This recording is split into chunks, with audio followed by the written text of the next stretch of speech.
Right, seniors, let's do your notes for July. Right, so sentence construction. So some of the sentences that you constructed, general sentences. She contacted three clients since morning. All right, although they may sound correct, it's got since.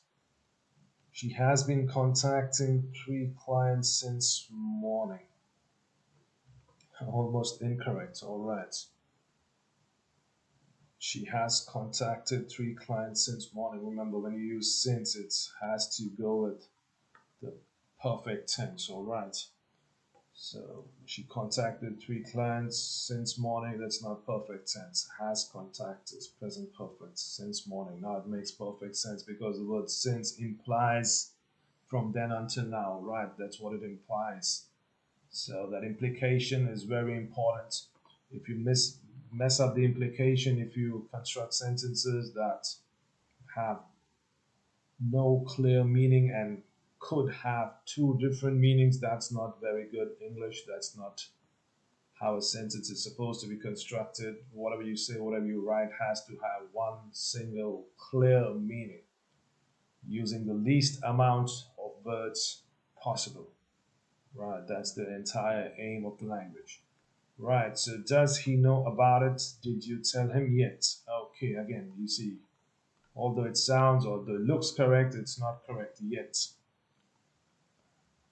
Right, yet also implies something. It's a very important word, just like since has a very specific meaning, has a very specific implication, yet also has a very specific implication. You can't just use it as you like. So does he know about it? Have you told him yet? Haven't told. Have you told him yet? 3. Bill admitted that he had not sent the catalog to the agency. All right, sir. Bill admitted that he did not send, not had not sent, that he did not send the catalog to the agency is also not very correct. Why is it not very correct? See, Bill admitted, he admitted what? That he had not sent the catalog to the agency. Not sending the catalog to the agency, this thing occurs before the admission, all right? Bill admitted, but this not sending the catalog to the agency has occurred before the admission, before Bill admitted. So therefore, it has to go to the past perfect tense. He admitted, simple, past simple. What? That he hadn't sent the catalog to the agency, right? So that's the sequence of events. Like I've told you, sequence of events. Getting the sequence right in any sentence, in any writing, in any article is, or even in speaking, is paramount. Right, so it's very important. So number 4, the pigeon finally delivered the news after it flew for the whole day. What is fly? It's not a past tense of fly. Right, the pigeon finally delivered the news after it flew for the whole day. Again, not correct, just like number 3. Right. When does this flying occur? It occurs before the, the delivery of the news. Right. So the pigeon finally delivered the news after it had flown for the entire day, or it had flown for the whole day. Right. He or it delivered the news after. After what? After it had flown for the entire day. So these are two different things. The pigeon flies.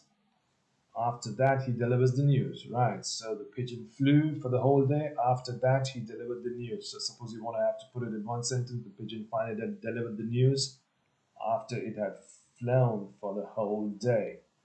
Right. So getting the sequence right is very important. Number 5. As soon as I get the message, I have left. It doesn't even make sense. As soon as I get the message, this is like present simple. I have left. This is present. What? Perfect? What is it? It doesn't make any sense. Right. As soon as, again, as soon as is a phrase that has a very specific implication. You can have to use it very specifically. You can't just use it as any other word. So as soon as I get the message, I left. It's getting worse. As soon as I got the message, I left. Right. As soon as I got it, I left at that very instant, at that very moment. Moments, all right. Right. Number six. I have not seen you for 10 years. What did you do all this time? No, I haven't seen you for 10 years. What did you do all this time? Does it make sense? I have not seen you for 10 years. What have you done in 10 years? What have you done in 10 years? It's not very correct. I have not seen you for 10 years. What have you been doing? Good. Now that's the correct form. I haven't seen you for 10 years. What have you been doing? Or I haven't seen you for 10 years. What have you been up to? Okay, but it's informal, it's slang. All right. If you can't use it in a test, what have you been doing is formal. What have you been up to is just slang. It's informal. You can use it with your friends, but not in an official letter or an official writing, whatever. Seven. Will you in your room at 5:30? Yes, I think I will pack my suitcase. Horrible sentence. Do you in your room? Do you have you in your room? What have you in your room? Well, very bad. Two very bad sentences. Were you in your room at 5:30? Yes, I think I was packing my suitcase. So somebody asks this person, "Were you in your room at 5:30?" So this other person replies, "Yes, I think I was packing my suitcase at that moment, at that time, at that given moment, or right at that specific time, at this specific moment." Or will you be in your room at 5:30? Yes, I think I will be packing my suitcase. So this is the past form, this is the future form, all right. Will you be in your room at 5:30? Yes, I think I'll be in my room. What will you be doing? I'll be packing my suitcase, most likely. Right, eight. Now let's look at eight. He died, but he'll be back home today. The doctors managed to cure him. I don't know what you say about this sentence. If he died, how did the doctors manage to cure him after that? Doesn't even make sense. He will die, but he'll be back home today. The doctors will cure him. He didn't die, but he'll be back home today. The doctors had managed to cure him. Okay, at least he isn't dead over here. So he didn't die, but he'll be back home today. The doctors had managed to cure him. Okay, the tense is incorrect, although the sentence has some meaning to it. The tense, because of the tense, the meaning is gone. He will die, but he'll be back home today. The doctors managed to cure him. Okay, what does it mean? You change the tenses so much and the meaning is lost. He completely died, but he'll be back home today. The doctors managed to cure him, right? So he died, but now he completely died. So over here, he partially died, I guess. He wasn't fully dead. Right, so he really died, but he'll be back home today. The doctors managed to cure him. So here he completely died. Here he really died. So he almost died, but he'll be back home today. The doctors managed to cure him. Finally, he almost died. All right. He very nearly died, or he nearly died. Almost, nearly. But he'll be back home today. The doctors managed to cure him. Now that makes sense. Now the tense is correct. It makes sense. All these sentences, he's already dead. The doctors somehow managed to cure him, or he will be dead in the future. The doctors have managed to cure him, and the doctors managed to cure him in the past. I don't know what's going on. These two sentences are spot on. He almost died, but he'll be back home today. The doctors managed to cure him.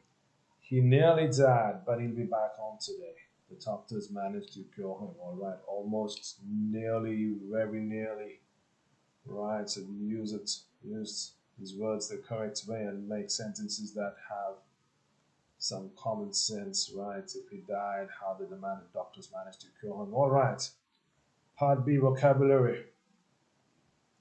So poke your nose, interfere in something that doesn't concern you. All right, so as the saying goes, don't poke your nose where it doesn't belong, right? So when you or somebody pokes their nose, they interfere in something that does not concern them. That's none of their business. So button, right? So interfere or get involved in something that does not concern you, or it can also mean push your way through. Right, kilt is a traditional Scot was college dress, right? We saw the kilt is maroon is the color. When you add brown, red, you get maroon. When you add purple to red, you get burgundy. So maroon and burgundy, right? So deja vu, deja vu, a feeling that you have been here. That means in this moment before. Like sometimes you get a feeling that it's very familiar and you can almost predict, or you have a feeling that at the exact same time, the same person said something like that. It's the exact same words or the exact same phrase, whatever. So that's deja vu. Feeling that you have been here in this situation, in this moment before. Parallel, the two lines or two things that run side by side and never meet. So those are parallel lines. Sole, the bottom part of your shoes or your feet. So those are the soles. Solo means something you do alone, yourself. Solo performance, solo singing, solo dancing, right? Achilles heel. So we saw who Achilles was. A particular but when you use Achilles heel, it means a particular weakness in a person or organization, right? So that's the Achilles heel. Urban, related to the city or in the cities. Urban undertaker is a person who organizes a funeral. Humdrum is something that is routine, something that is dull and monotonous. That doesn't have without any excitement, all right, something that is dull and monotonous. It does not have anything exciting about it. That's humdrum. Peer pressure, influence or the pressure you feel from your peers. Peers are your people your age. You can be in your school, in your university, in your college, in your social standing, in your office, whatever.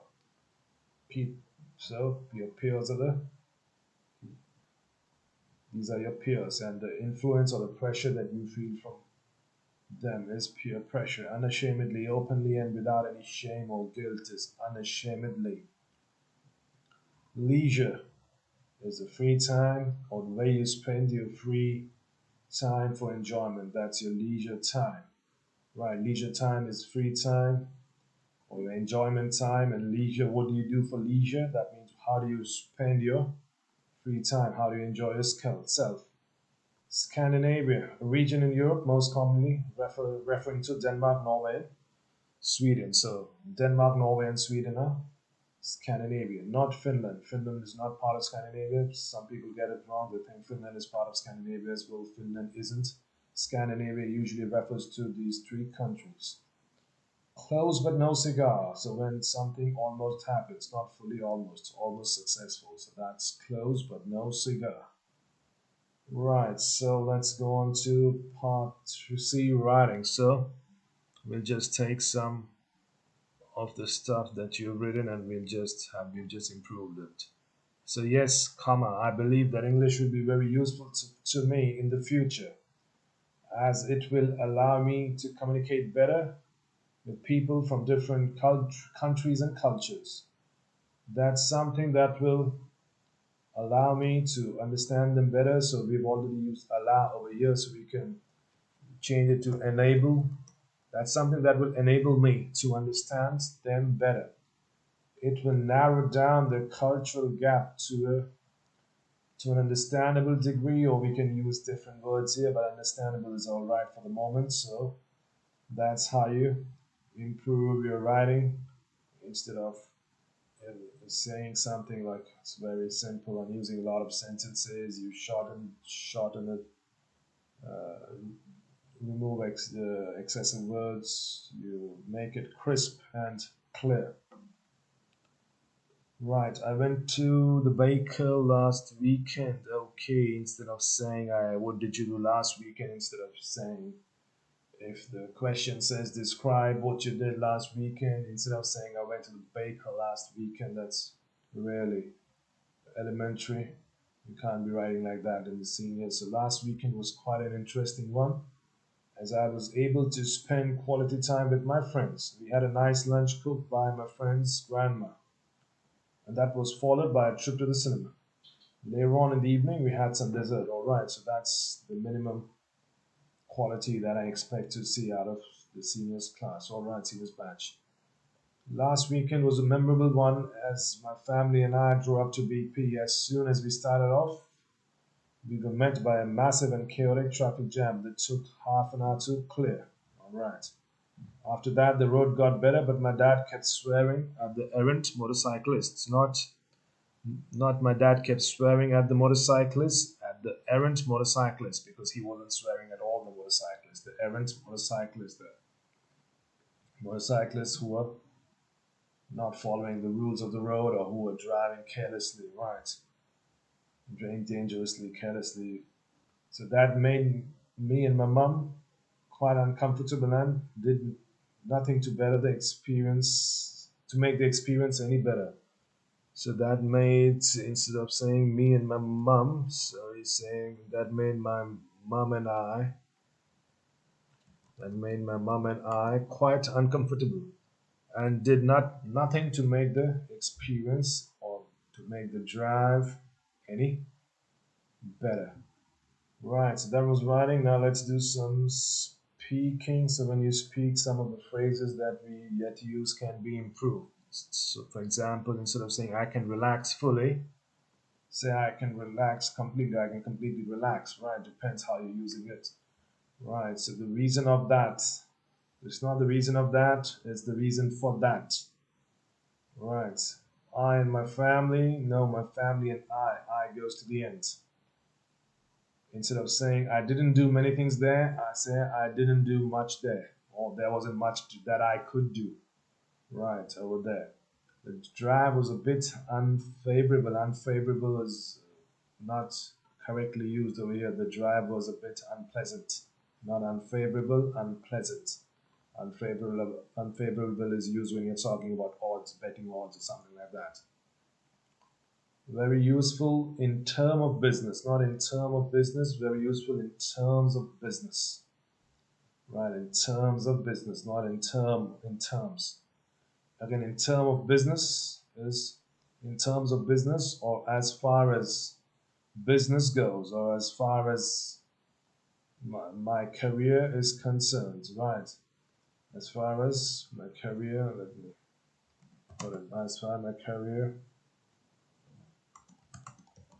concerned or as far as business, so as far as business goes or is concerned. Right, so have some good conversations. I believe I will be able to develop better relations with clients, better customer relations, and will be able to diversify my portfolio, right? So don't say, yes, I will be able to have some good conversations with my clients. You don't have conversations with clients. That's not what clients are for, right? Develop better business relations. So you can put business or work relations with clients, better customer relations, and be able to diversify my portfolio. Why? Because you'll be able to speak to many more people. Right. Spend more time with my family. Right. Spend quality time with my family. So we don't use more time with family. That's been replaced with quality time. Right. So family time is quality time or whatever. Spend quality time with my family. All right. Hang out with my friends. Stop using these phrases, especially this one, hanging out with my friends. It's very rudimentary, all right. I meet my friends and we catch up with events of the week and go out and eat. Now, this is a proper formal reply, right? This is a formal reply. Hang out with my friends is too casual, it's very low in quality. It's a day when I don't have to deal with any stress at all. Okay. It's a stress free day, all right. Instead of saying it's a day when I don't have to deal with any stress at all. So, how many words do you have? One, two, three, 6, 7, 8, 9, 10, 11, 12, 13, 14, 14 or 15 words, whatever. It's a stress-free day. Now you have 1, 2, 3, 4, 5. It's even so. It's stress-free is actually hyphenated words. You can just count it as one word. So you have four words. Right. So it's a stress-free day. That's how you shorten it, and you make it much better. You make it more crispier. It should be nice and crisp and clear. Right. Why? As there aren't any deadlines. Right. So now using half the words, we have doubled the information. Here we use 14, 15, whatever words, and we had only one piece of information. Here we use 6, 7, or 8 words, whatever, and we have much more information. Okay, so that was that. And suppose you're speaking to somebody. I find rock music harsh and unnecessarily obnoxious. All right. It's like they are trying to assert their own identity or perhaps trying to find themselves, right? So that's starts feeling like that, especially in formal conversations and tests and formal conversations. I prefer movies that are educational. I think documentaries fall in that category. I also like watching light-hearted comedies. That's a proper reply, right? A proper reply. If you can't get it, just mug up these sentences, by heart them, wrote them, and you'll start getting them. You start speaking like that slowly. You'll start getting the hang of it. Right, so that's it for July's notes. Please watch these videos again and write your notes down. I'll see you in the next one. Bye.